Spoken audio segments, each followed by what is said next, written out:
The continent of Africa has been home to several ancient philosophies.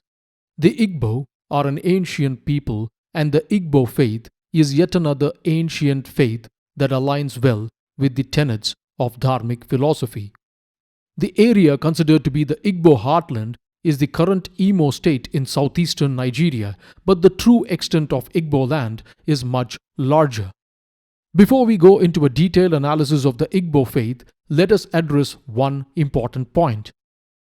The Igbo have traditionally been in autonomous communities, and scholars feel that this subdivision of the Igbo presents a problem because we cannot generalize the faith of the whole on the basis of what we find in a few areas. But when we look deeply at the Igbo faith, we find that there are several tenets that are fundamental to this religion that bind the faith and the people together. The tenets of righteous conduct, karma-based reincarnation, and an all-pervading infinite God energy are in fact fundamental to all of the Igbo. When we come to the concept of God, the Igbo believe in an all-pervading God energy called the Chukwu or the Chineke. Western scholars have tried to equate this with the Abrahamic notion of God, and because they could not reconcile the concepts of the Chukwu with the Abrahamic concept of God, immediately declared the Igbo concept of the Chineke as hazy and vague. But this is completely inaccurate. The Chineke, like the Vedantic Supreme Absolute, the Brahman, is an infinite God energy that can exist in both unmanifest and manifest forms. In Hinduism, the Vedantic Brahman is described as Anadi Anantam, Shuddham, Shivam, Shantam, Nirgunam, without beginning and end, pure, auspicious, and unqualified, without any attributes or qualities. So Chineke is similar to the Vedantic Brahman, the Shivam, the Supreme Absolute. So the Igbo do not explicitly worship the Chineke. In fact, they describe the Chineke as all-knowing, can do everything, but not concerned with anything. Now, even in the very word Chukwu and Chineke, we can find parallels to the Dharmic faiths. Chukwu translates to the great Chi or the big Chi, and the word Chineke is a combination of the words Chi and Eke. And here we come to the concept of the Chi.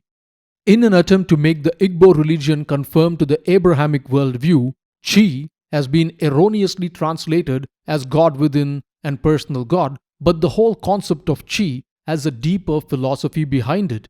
The concept of Chi is complex and can have multiple layers according to the context, and these contexts too have parallels to Dharmic faiths. Firstly, Chukwu is called the Great Chi.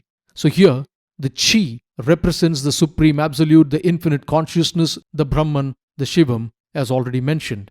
Chineke, yet another word which is used to represent the Supreme Absolute, is the union of Chi and Eke. Here too is a parallel to ancient Hindu philosophy. According to several branches of Hinduism, Purusha is the infinite consciousness, the Brahman, the spirit. Prakriti is the creative potential, the creative force that manifests the material universe. This focusing of the Purusha on the Prakriti causes ahamkara, ego, and this false sense of I-ness. This union gives rise to infinite shapes and forms. And in Dharmic faiths, this is due to Maya, the projecting aspect of the Purusha, the Brahman, that causes this illusion, or the Leela, the dance of delight of the Supreme Absolute. Chi in this context is the Purusha, the infinite, and Eke is the material manifestation, the equivalent of the Dharmic Prakriti. And now we see the real meaning of Chineke, the union of Purusha and the Prakriti that gives rise to material creation. So this is what Chineke stands for when it represents the Supreme Absolute. Now, there are schools of Hinduism like Samkhya that treat the Purusha and the Prakriti as distinct and dual, the Chi and the Eke as distinct and dual, while Vedanta treats the Brahman, the Purusha, as all that exists. But this difference does not really affect the lives of lay practitioners, and irrespective of how the Igbo viewed the Chi and the Eke, it is a very high-level philosophical difference and both of these views are covered in Dharmic faiths. And a side note, when we talk about monistic concepts like the Brahman or related concepts like Purusha and by extension the Chineke, we cannot venture into giving it attributes and causes. There are none, because it is all-encompassing, infinite, indescribable. For instance, it is beyond time and space because it causes time and space. Chi also has a definition when it is used with respect to an individual. Any practitioner of Hinduism will understand the relationship between the Jiva, the Jivatma, and the Paramatma. The Jivatma is the self, the Atman, the essence of being, cloaked with ahamkara, ego, and having vasanas and samskaras, latent desires and tendencies. The Paramatma is the supreme absolute infinite consciousness, the Brahman, the Shivam. Advaita Vedanta equates the Atma with the Brahman, the supreme absolute. The Jivatma is indeed a part of the supreme absolute. It is a part of the supreme absolute, the self, cloaked with ahamkara and set with vasanas and samskaras, manifested as being. So this is the definition of Chi when it is used with reference to an individual. Chi is the essence of being. It is the animating reason for existence, but it also has individuality because Chi is responsible for the astounding diversity of manifestations. So Chi in this context, when applied to an individual, is the Jivatma, the essence, cloaked by ahamkara, the I-ness. And now we come to the concept of deities and worship. Chineke, like the Brahman, the Jnankupan of the Akan and the Rug of the Serir, is all-pervading and infinite. This is not a jealous external divinity because it is the infinite absolute from which all shapes and forms rise from and merge into. Like in Hinduism, here too, there are differentiated and qualified aspects of this supreme absolute. So the Igbo too have deities and divinities, which are the qualified aspects, the aspects of the supreme absolute that has qualities which they venerated. In fact, each deity had its own characteristics. Some were forgiving deities, while others more exacting. Some of the important deities of the Igbo were Anyanwu, the sun god, Igwe, the sky god, Amadioha, the god of lightning, and Ala, the earth goddess. And depending on the region of Igbo land, some of these deities might be more revered than the other. There was no set precedence. Every year, the Igbo had special days for festive occasions where the divinities were venerated. The Igbo also venerated their ancestors and had dedicated occasions where they propitiated their ancestors. And this was very, very important to their tradition. On the whole, all of the Igbo believed in the Supreme Absolute, the Chineke, and the manifested divinities and the ancestral spirits. Now, we come to the concept of honor and righteous conduct and how it relates to karma. In Hinduism, one's actions, one's karma, dictates how one progresses towards liberation. If one's actions are in accordance with dharma, one's actions are righteous, one progresses towards liberation. And like the Dharmic faiths, for the Igbo, righteous actions and karma play a very important role. Honor is an important aspect that leads to spiritual progression and improves the condition of the individual in subsequent reincarnations. The disharmony between the chi and the individual's actions lead to misery both in life and after death in the next birth. And this brings us to a central component of the Igbo faith, their belief in reincarnation. The belief in reincarnation was a central component of the Igbo faith, and they tried hard to keep this philosophy alive in their collective minds. In fact, even though many of the Igbo fell victim to the transatlantic slave trade, they still kept their faith alive in the form of simple folklore and stories. And these stories very beautifully encapsulate some of the Igbo philosophies and their belief in reincarnation. One such story is the King Buzzard. The story starts off with a young man, Tad. As Tad was walking along, he sees a buzzard, and he describes it as the nastiest and the most foul-smelling buzzard. He tries to lunge at it and chase it away, but it flies away trying to spit on him. He escapes and comes back to his friend. He tells his friends that only God would know what the creature was. But his friend Tom immediately tells Tad that his father actually knew what the buzzard was, and he tells him that the knowledge came back from Africa way back in slavery time. The buzzard was the reincarnation of an African chief who sold his people into slavery for his profit. When he died, he was neither desired in heaven nor hell, and so his soul came back imprisoned in the body of a buzzard. Now, this concept of heaven and hell was a cultural adaptation because the people narrating these stories were already in the West. Yet another story, the yellow crane, reiterates this thought. Two young men, Limus and Sabir, were walking alongside a lake, and they see a monster crane looking like an evil spirit. Their friend Kike tells them that the lake was called Crane Lake and narrates the story behind what and who the crane was.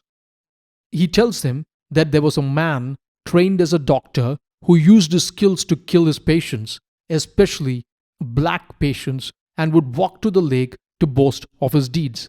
So he died, and his spirit became trapped in the body of a crane. So the Igbo believed in reincarnation, and more importantly, the fact that one's actions influenced the life that they would have in the next birth. So they did have a very strong karmic component to their philosophy. While these are the similarities, there is one perceived difference that I want to call out when it comes to Dharmic faiths and the Igbo religion. According to scholars, the Igbo do not view the cycle of birth and death as something from where they need to be liberated from. They view it as a means to improving their current condition and move on towards better and better experiences in their next lives in a righteous way. While this might eventually take them towards liberation and a state of pure consciousness bliss, the Igbo do not explicitly talk about liberation or call out anything specific on this aspect. There are some Igbo scholars who do touch upon this topic and state that they might have been components of liberation, the state of being a pure ancestral spirit that have since been lost.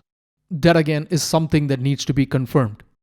Again, this should not make a difference in the life of a lay practitioner. And even in Dharmic faiths, this world experience is the dance of delight, the Leela of the Brahman. Now we come to the important part, the persecution of the Igbos. Like many Dharmic faiths, the Igbo too underwent persecution. The transatlantic slave trade affected many in Africa. The Igbo were one such people. 25% of the Africans brought into America came from the land of the Igbos. 25%. African faiths and philosophies were rich and diverse, but this would be a problem to the assimilation of those enslaved once they reached America. And in addition, the Igbo soon became victims of colonialization as well. So there were two processes set in motion, and this is important to understand. In the West, to ensure the loss of tribal identity, the idea pushed to the people was that African cultures were savage and low in the scale of human civilization.